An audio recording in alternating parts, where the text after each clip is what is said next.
Sometimes, evil sneaks into your home. She had lots of visitors. They just kind of used it as a party spot. And sometimes, it's already there. They had a bond, really sick, twisted bond. And when strangers become roommates, blood will be spilled. Bam! This was a vengeance killing. One word: overkill.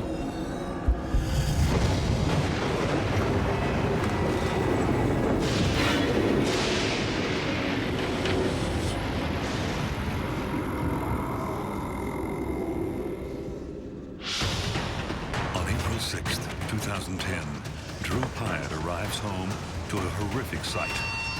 His house is on fire. He rushes to the closest convenience store to call 911. Stockton Fire responds, and they gain entry to the house. And as they're extinguishing the fire, they realize that there's a dead body there. But whose body is it? Investigators don't know if this is a terrible accident or a brutal murder. It's nothing that anyone living in this seemingly happy house would ever have seen coming. Only 3 months earlier, the house is a quiet shelter for 51-year-old Drew Pyatt. Drew is kind of a blue-collar, hardworking guy, mows lawns for a living, doing landscaping. He rents the house from his mother. His mom is involved in real estate, well-to-do family. Drew and his mom invite 25-year-old Valerie Nestler to live there rent-free because she's a friend of the family. Drew was just trying to be nice. He had the room and knew she didn't have the money to pay for the room, so he let her stay at the house. Valerie was a patient of Drew's father. He was a doctor here in Stockton, and Drew became friends with her. Valerie's a handful. Like, she really is. She has a heart of gold. Very loving, very kind. She's just one of a kind. Drew may have welcomed Valerie, but his mom doesn't want anyone else living there.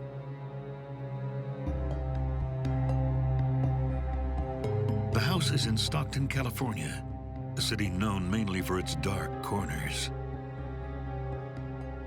Stockton is one of the biggest cities to claim bankruptcy. It has a lot of socioeconomic problems with drug use, with gangs, with prostitution.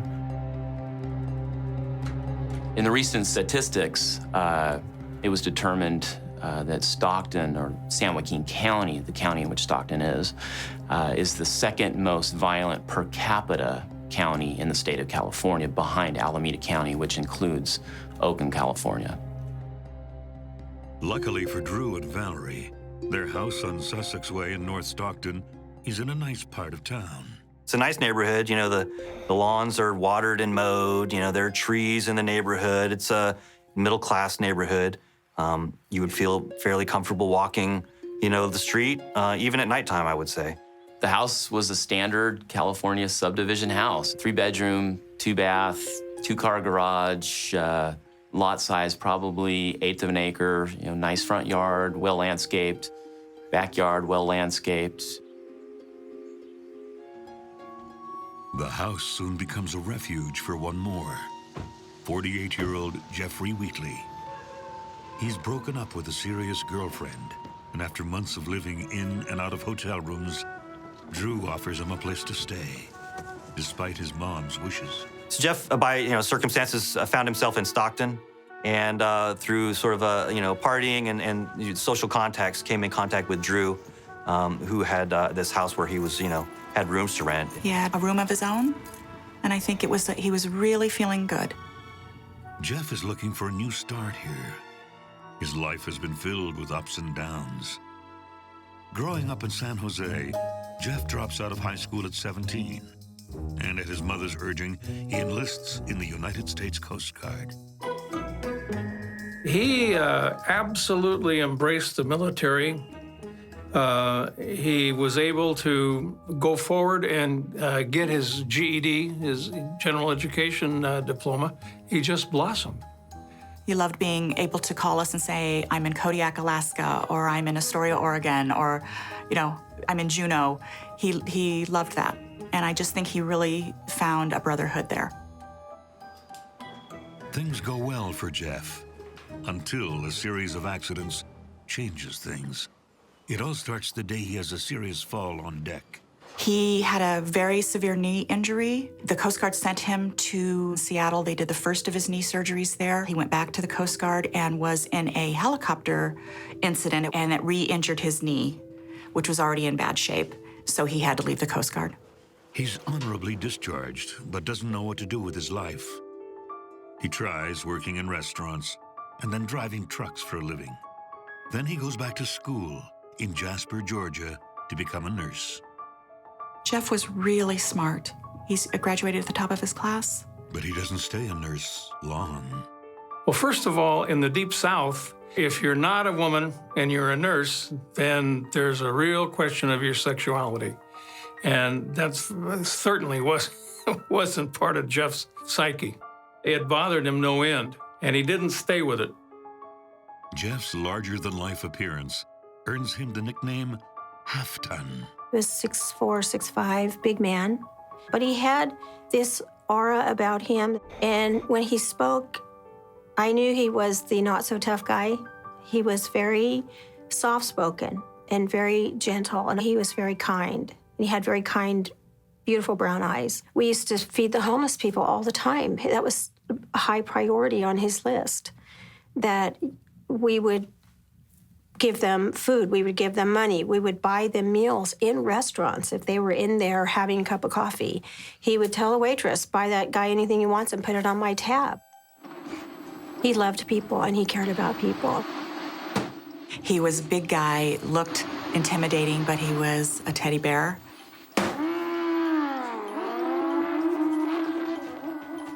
Jeff! I need your help! Yeah, coming. When he moves in with Drew in January 2010, all goes well with the three roommates. Not to get any on the skin. Jeff and Valerie especially hit it off. Drew, you're home. Look, Halfton's giving me a pedicure. You're running a beauty parlor, Jeff? Gotta start somewhere. Jeff liked her, and he gave her a pedicure. That tickles. Oh, no. He found a little puppy wandering the streets, and he brought it in. Oh, my God. What do you have there? He had a real soft spot for animals and children. I think maybe somebody needs a bath. Oh, yes. I'll help you. All right. They shampooed it together in the bathtub and gave it a bath. Let's go wash you, puppy. But soon, the close friendship will deteriorate. Valerie is hiding secrets. When she lost him, she just lost everything. And so is Jeff. Bam! Valerie heard Jeffrey brag about doing a murder.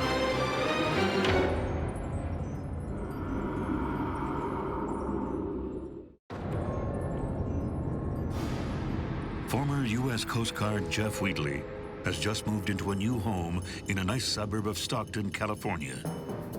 Along with the room come two housemates, his landlord, Drew Pyatt, and a young woman named Valerie Nessler. The housemates get along very well, at first.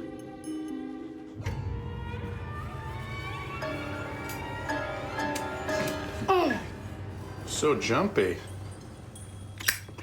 You scared me. Didn't mean to. There's three roommates and living in a house and have a good time, and they would party, and all accounts are that everything got along, very, very well. How about a piece of that lovely cake? Of course. Maybe even too well. Jeff likes Valerie a lot. Oh, that woman would make any man fall for her so hard. Would you like a glass of milk with that? Yeah, I'd love one. And so does Drew, even though he has a girlfriend. Perhaps part of Valerie's charm is that she hasn't had the easiest life. Guys want to help a damsel in distress, and perhaps they wanted to help her in that regard. She's originally from a rougher neighborhood.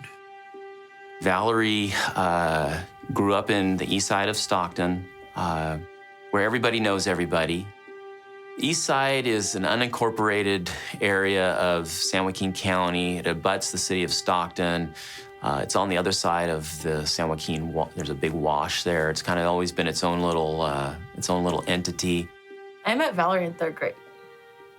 She was my very first friend. Pretty much the only person that talked to me in class. And we've been friends ever since. We were like Bonnie and Clyde, Thelma and Louise. She was my everything. When I couldn't hold up my own chin, she held it up for me. She's always the one if I need somebody to talk to. I can go straight to her. And her life's even tougher than the neighborhood she grew Dad? up in. Dad? Oh my God. Dad! Oh my God! No! Dad! She was living with her father when he committed suicide.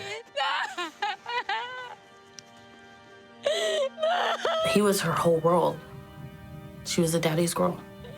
And when she lost him, she just lost everything. She was alone for a while. I think she bounced back and forth with other family members because her mother was unable to care for her. Despite the tragedy, Valerie always had big plans. Valerie always wanted to be a judge. Worked at the courthouse, pushing paper. But only a year after her father's death, another tragedy derails her ambition. She got pregnant with Chloe, kind of brought back the light in her eyes. And when her daughter passed away of SIDS, Valerie just was gone. Maybe we should put Chloe back. No, no, no, it's my baby. She was just there, My baby. not really even existing. There's so many times I would have to hold her on the ground while she was screaming that she just wanted to die. She needs me. And they told her she'd never have kids again.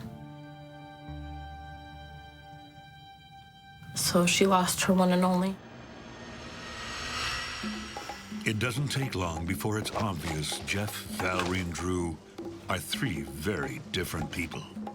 Drew kept the house really nice. Everything was pretty orderly. Jeff's room was immaculate. I think it was his Coast Guard background. He was kind of a neat freak, kept his room very tidy. Come on, Val. From what I understand, Valerie was pretty much the opposite. Valerie's room was a disaster. Dirty clothes everywhere, an absolute pigsty. Jeffrey spends most of his time repairing an old truck, which he sees as a way to start again.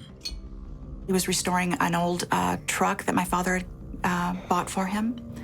And I really think he was in a good place. And I think that his goal was to find employment after he had transportation. Val! Halftime! Hey, everyone! Halftime's here! Woo! Valerie, on the other hand, is the life of the party. She had lots of visitors. They were in and out of that house a lot. They just kind of used it as a party spot. The parties are a magnet for Valerie's friends, especially for A.J. Perriman and her ex, Robert Turner. Valerie was longtime friends with Robert Turner. Robert and Valerie knew each other from the east side of Stockton.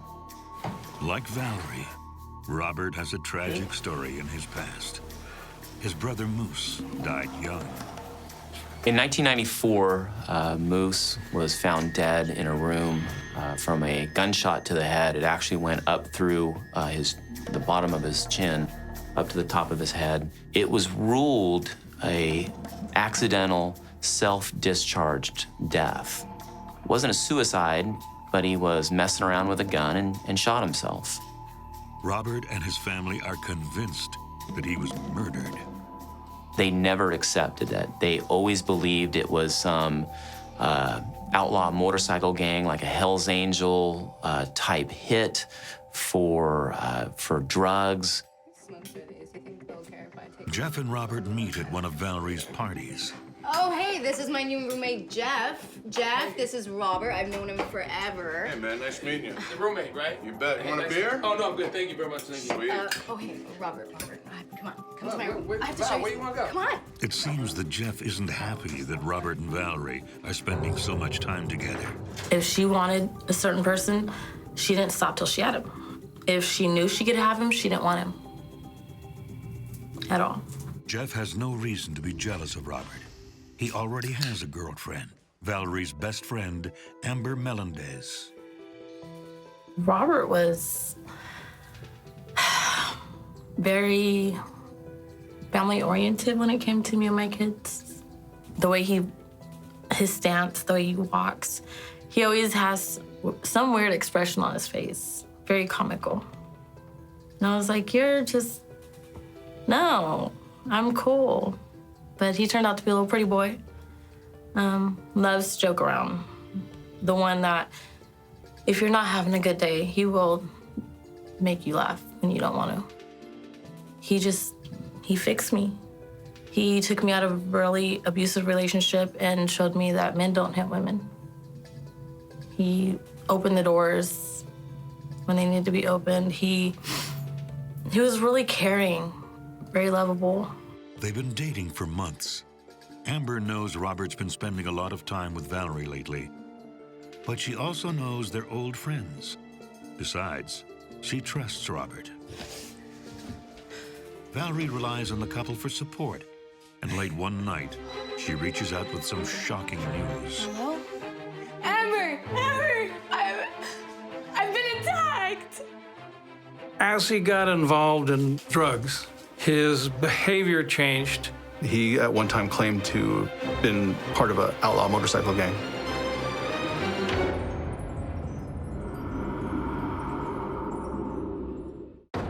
Valerie Nessler has been living with her new roommates, Drew Pyatt and Jeff Wheatley, for 2 months, when she calls up her best friend, Amber Melendez, with a shocking story.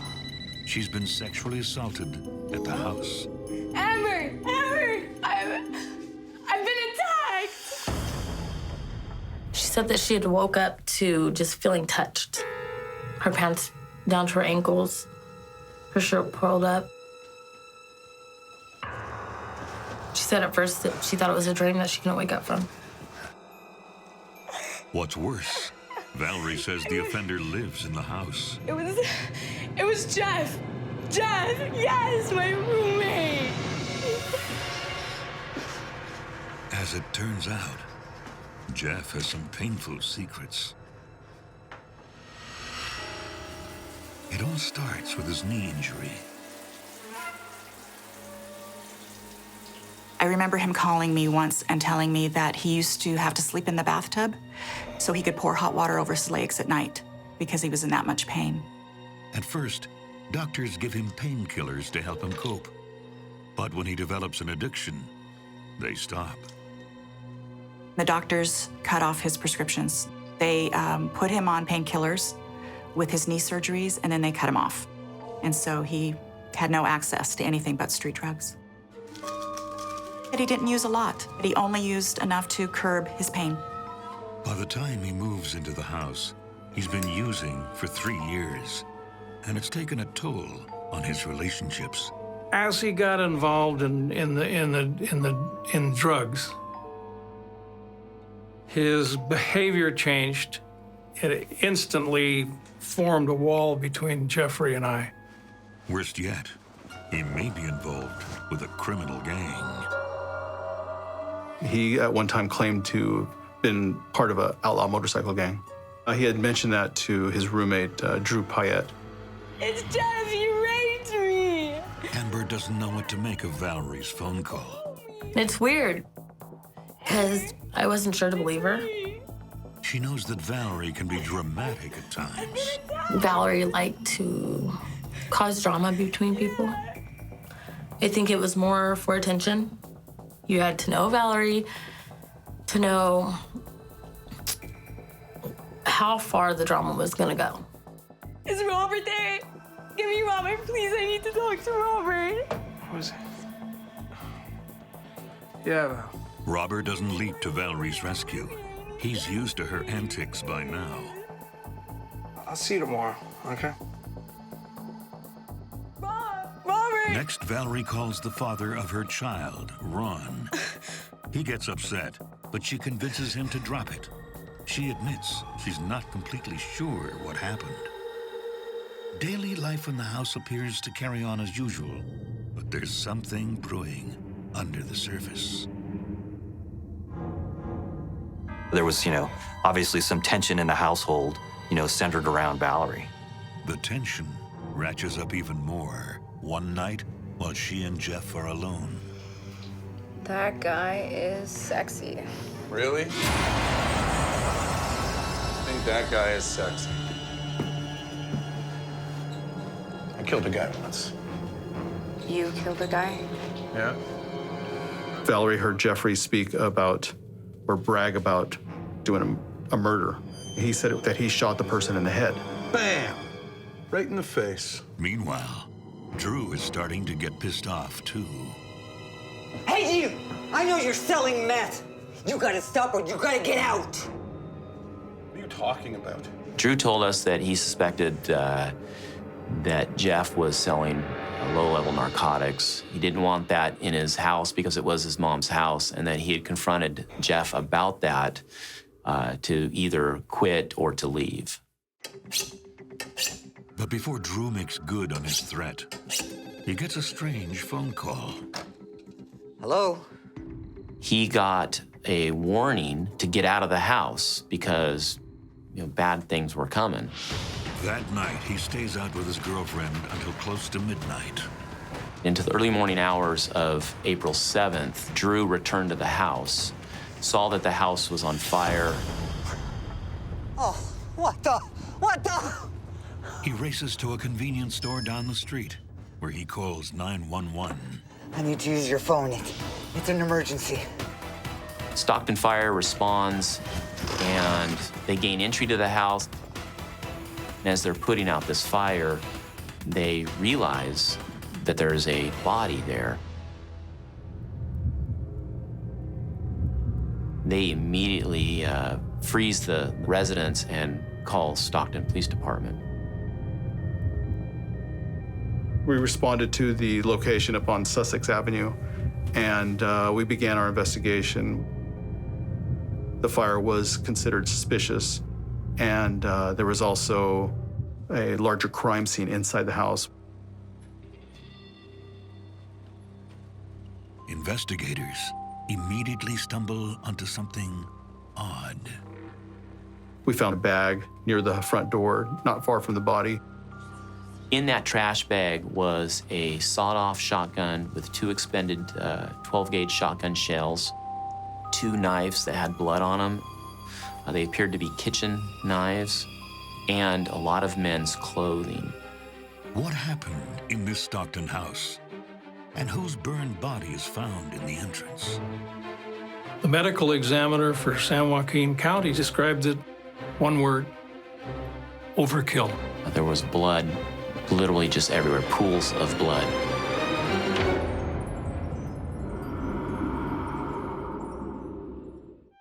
Firefighters respond to a 911 call at Drew Pyatt's Stockton home. Investigators immediately suspect foul play. At the scene, police officers find a sawed-off shotgun, 2 knives with blood on them, men's clothing, and a pair of latex gloves. Nearby, a charred body. It's Jeff Wheatley. The police are able to identify him by his fingerprints and tattoos. His body was traumatized. Approximately a third to his body was burned away. His family gets the call just hours later. I received a phone call late in the night from my mother, and she said to me, "I know if I'm calling this late, you know it's not good news." So I said, "Is it my grandmother?" And she said, "No, honey, it's Jeff." And then I heard her say the word homicide. It's the worst thing ever. I had to call my father. I had to call my sisters, my son.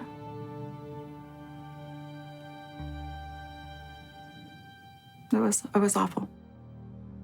Sadder still, the police discover that not only has Jeff been burned alive, he was also shot twice and stabbed 32 times. He had a lot of blood on his head and shoulders from a gunshot wound, a shotgun wound, and he had numerous stab wounds throughout his torso. There was blood literally just everywhere, pools of blood, footprints in blood, handprints in blood, smears of blood. Well, it's one of the most brutal attacks I've ever investigated. I've been a police officer for 21 years, and this is the top 5, maybe the number 1 for brutality. By the sheer brutality of it, this was a vengeance killing. This is someone who was highly motivated, who was personal. This was not some, random shooting where you just shoot a guy one time. This was something very personal. The medical examiner for San Joaquin County described it in one word: overkill.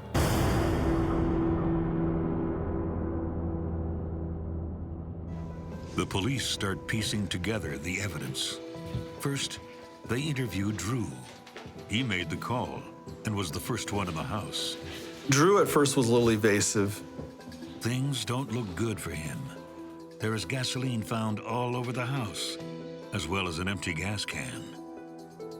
The gas can was a gas can that he used in the garage for his lawnmower equipment. But he doesn't know anything about the body. He was unaware that somebody was found inside. He doesn't tell the cops about the warning call he got, but his girlfriend does. We had the advantage of speaking to his girlfriend, who was with him at the time. Prior to speaking to him, we confronted him with that, and after a short time, he decided to tell us more of the truth. I was in fear of my life. He was worried that if he did call the police, that whoever was coming for Jeffrey would come after him. Who gave you that warning? It was Valerie. And she is nowhere to be found. So we want to know, is she dead? Did the people that do this take her, go kill her? Is she in a ditch somewhere? So our first order of business is to find Valerie. Later that day, they track her down at her mother's house over on the east side, and they bring her in for questioning. They don't tell her there's been a murder or that they know she called Drew to warn him. Everybody's a suspect. When you got a crime, you can't just focus on one person. You focus on all potential suspects and interview everybody, and you just start eliminating them. They question her about Jeff. Tell me who Jeffrey Wheatley is. What do you want to know? He's my roommate. We don't talk much. But I'm pretty sure that's not his real name. Almost right away, she tells police she believes Jeff Wheatley was an alias. That guy's name is Joe. It's not Jeff, okay? Valerie Nessler decided that Jeffrey Wheatley was indeed someone named Joe Wheeler, and that this Joe Wheeler had done something really terrible. He's not a good guy. And to prove that Jeff was a suspicious character, she tells the police she was sexually assaulted. And then I feel someone touching me. She did tell me a story about using drugs and alcohol one night in the home, and she woke up to another person fondling her. But she changes the story. She says that one of Jeff's friends molested her and that he failed to protect her. Then they ask her if she knows anything about what happened in the house. There was a fire. That's what my mom told me. From the beginning, she minimized her involvement to having very little knowledge. The police think she knows more than she's letting on. We're conducting a murder investigation. What? Are you serious? Who was murdered? We're getting to that. Drew told us about the signal. And that's when she learns why she's been brought in. They know about the phone call to Drew. Drew received warnings from Valerie saying that there were some people that were angry with Jeff and they were coming for him and that he should not be there. Upset, Drew relayed this information to Jeff. Listen, Jeff, somebody's coming after you. You gotta get the hell out of here. According to Drew, It's all good, man. Jeff was unimpressed by that and didn't feel threatened by that and stayed at the house. He just told Drew that he was okay, that things would be all right. I don't know why Drew didn't call the police. Maybe he didn't think it was really going to happen. Maybe he thought it was just a lot of big talk from a lot of big talkers. After being confronted about the phone call, Valerie starts to talk. And then I hear a knock at the door. She says, I was in the room, I hear a knock, and two guys come busting through the door, and I am panicky and I flee. We confronted her that she knew more and she knew their true identity. We ask her, who came in, do you recognize them, voices, stuff like that, and she leads us through the conversation to Alan. I think his last name was Perriman. Alan Perriman, also known as AJ, is one of Valerie's acquaintances. I've seen him a handful of times before all of this.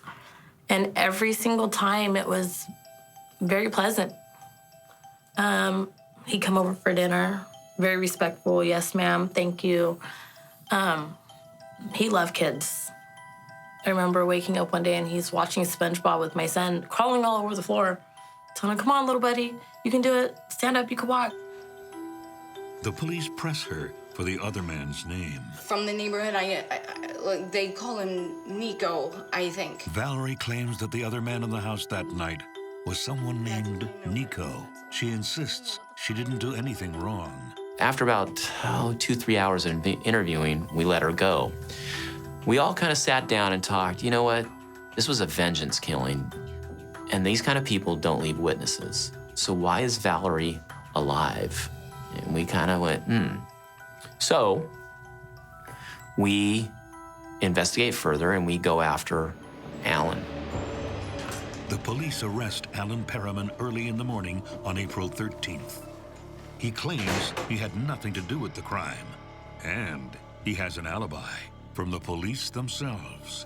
Lodi Police Department, which is a small city just to the north of Stockton, an officer had pulled over Alan's car because it was driving suspiciously, and the right front passenger foot bails and takes off. The officer searches the car and finds a methamphetamine pipe underneath the seat. The thing that's of interest there is when the officer searched the car, there was carpets in the car. There was carpets like you would have in any standard automobile. But the carpets aren't there on the morning that Alan is arrested. You only get rid of evidence and try to clean up your car if you're complicit in a crime. At one point, he broke down a little bit. He was showing a lot of concern for his family. And at one point, he told us that if he did tell us the truth, he would be facing 25 to life. The police push him for more details, but he refuses to say anything else. Tell me about Nico. I don't know that name, dude. He's kept in custody. Later that same day, the cops interview Valerie a second time. This time, she admits she didn't flee the scene. Okay, I was there. And even heard gunshots. I was there. In the course of that interview, she says, well, no, I didn't just flee. I stayed there because they told me if I say anything, if I do anything, they're going to kill me. And I saw what they did. And then she drops a bombshell. It wasn't Nico who killed Jeff. It was someone he knew, and someone she knew well, too. That woman can't keep a secret to save her life. I think they had a bond, really sick, twisted bond.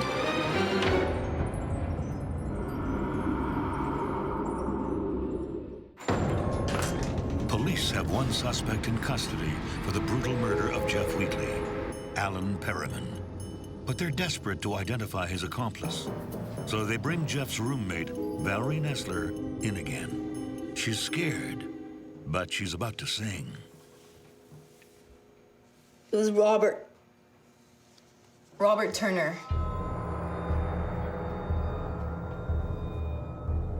After a second interview with Valerie, she finally gave us Robert Turner's name. Come here, I have to tell you something. Just a couple of weeks before, she had told Robert about Jeff's murder confession. It's about Moose. Oh, what about Moose? I know who killed him. Sit down. I know who killed him. Who? Jeff. Jeff, that big Yes, teddy bear. yes, Jeff. Jeff killed him. You have to believe me. She associates the story that Jeff told her with basically him confessing to killing Robert's brother, Moose. That woman can't keep a secret to save her life. And if she heard something, she had to run and tell somebody. What are you gonna do about it? I'll take care of it. I have no doubt that she told Robert this in hopes that there'd be drama surrounding her and she'd be the focus of whatever happened in the next couple days, next couple weeks. When she spoke to Robert about it, he had eventually came over to the house and spoke with Jeff. They went into Jeff's room for about 15 to 30 minutes, and they came out smiling and laughing, and everything was good. We're good, man. Okay, well, sorry about that. We'll see you soon. Yeah, I'll see you later. Then it was, you know, bygones be bygones and everything was cool. But the morning after the fire, Robert's girlfriend Amber doesn't remember him taking the news well. He was out the night before, and when he eventually comes home, he seems different. He came home and he had duct tape wrapped around his finger. He called his brother, Yeah, it's me. and I just overheard them talking. I was over there and it's taken care of. He can rest in peace now. He said it's done. My brother can now rest in peace. I kind of put two and two together.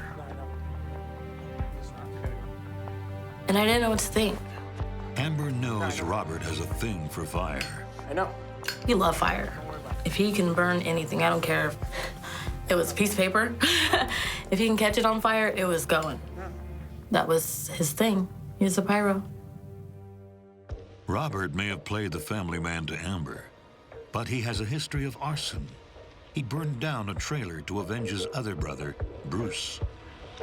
The facts of that case are that the owner of the trailer owed Robert Turner's brother some money, wasn't able to pay that money, and Robert set the trailer to fire as a revenge. He was prosecuted for arson and actually was arrested and convicted of arson up in Siskiyou County.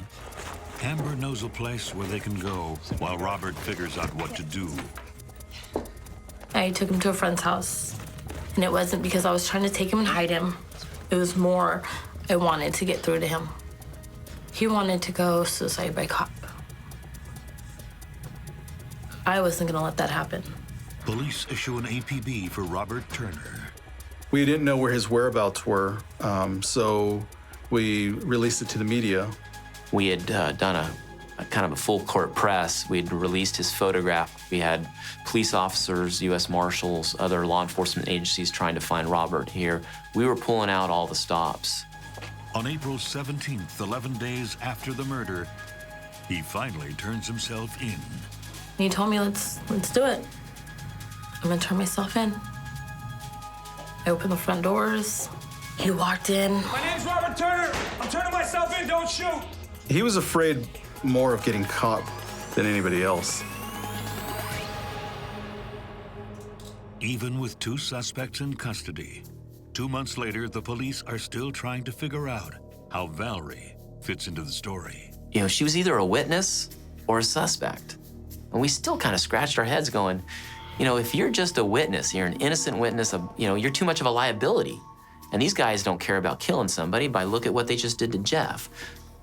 You had to have done something to gain their trust. But once the forensics come in, things become much more clear. The latex gloves had on the point of one of the fingers a drop of blood. We got the analysis that the blood was that of Jeff, his DNA, and the DNA profile of the glove was of Valerie. So Valerie's wearing latex gloves with Jeff's blood on it.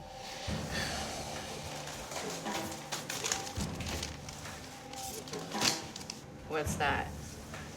I don't know what that is. Armed with this new evidence, they bring Valerie back in for questioning on June 23rd for a third interview. Her story changes yet again. Okay. Robert made me do it. I only did it a little bit. She confesses that she stabbed Jeff, but claims she didn't attack him aggressively. There was a black handle knife and a brown handle knife. Valerie admitted using the black handle knife, and we could match up several wounds to them. Those wounds were the more superficial wounds, like a woman who is stabbing, not as strong as a man. No. Based on that and the other evidence that we now had, we arrested Valerie, and she was suspect number 3. Their trial begins in July 2011. Valerie changes her story again and testifies that she only acted like she stabbed Jeff because she was afraid that Robert would hurt her and her family. It's hard to believe her latest story, especially after the authorities discover a kite, jailhouse lingo for note that Robert gave to Valerie. He sent her a kite, passed it to her on their way to the trial. She secreted it away in her vagina, and the matron saw it happen, retrieved it. Valerie never read it, but it was read in court, and he proclaimed his love for her as a sister and that he would fall on the sword. He wanted $5,000 put into his account in prison. Her whole defense was that she was terrified of Robert Turner, and yet they sat at the same defense table and laughed together and touched each other. I think they had a bond, really sick, twisted bond. They were friends and ex-lovers. She had an alliance or allegiance to Robert. The prosecution paints a different picture of what they think really happened that night. Jeff was ambushed. Valerie Nessler was sending text messages to inform Robert Turner and Alan Perriman of Jeff's whereabouts inside the house. Her last text to him was, "He's in the," that's as far as she got, and they broke down the door.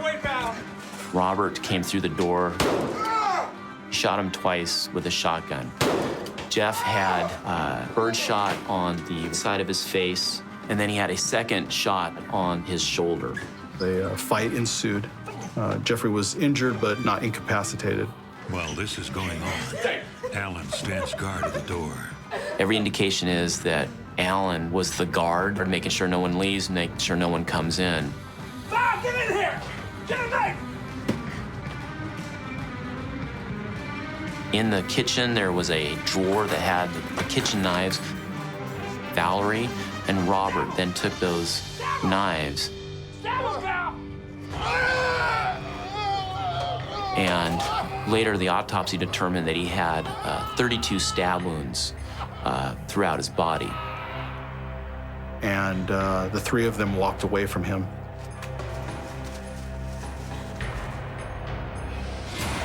And they saw Jeff up on his feet trying to get out the front door. AJ ran up, tackled Jeff. Val, shut that damn dog up! When they're killing Jeff at the front door, Valerie was more worried about a small dog that was barking. For the fear of the dog getting hurt by one of the other suspects, she ran to protect the dog. So it just shows me that there was no value of life there. While he's on the ground, somebody retrieved a gallon gas can. They doused Jeffrey with gas. Moments later, they lit him on fire while he was alive. It's never officially determined who lit the fire, but once it catches, all 3 panic. They flee in Alan's car before they're stopped by police in Lodi. You guys don't say my name. Just shut your mouths. Where Robert makes his escape on foot. For Jeff's family attending the trial, hearing the details is extremely difficult.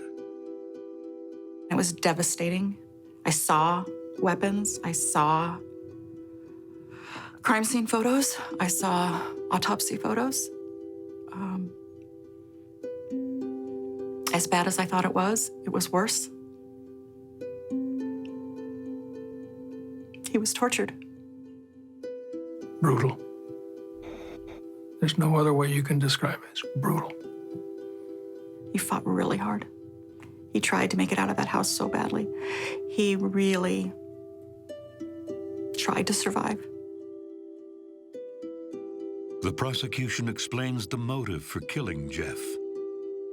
Robert is seeking revenge. In his mind, it's clear to him that,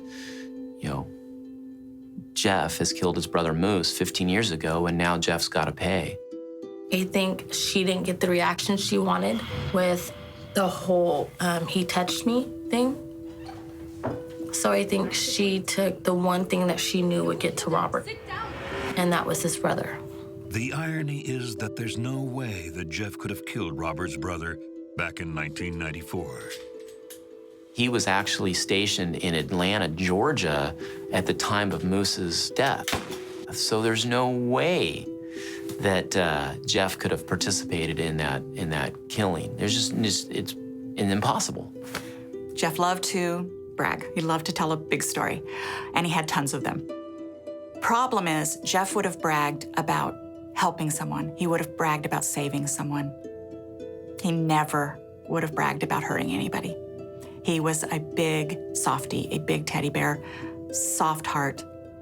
He loved people and he cared about people. And I know he would never hurt anybody. I refuse to believe that. That's not who he is. That's a little difficult to swallow, something like that.